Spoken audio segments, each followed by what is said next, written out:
Hello guys, dito kami ngayon.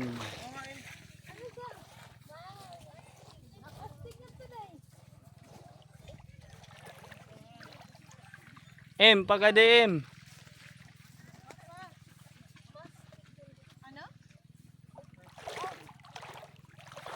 Tadi kita.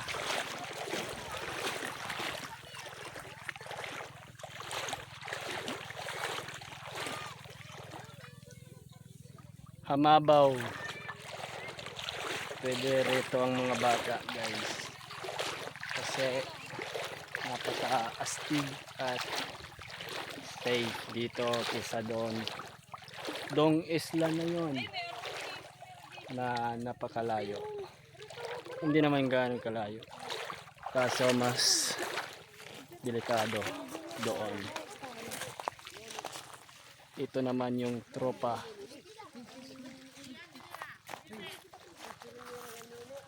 Isla ng Babatngon.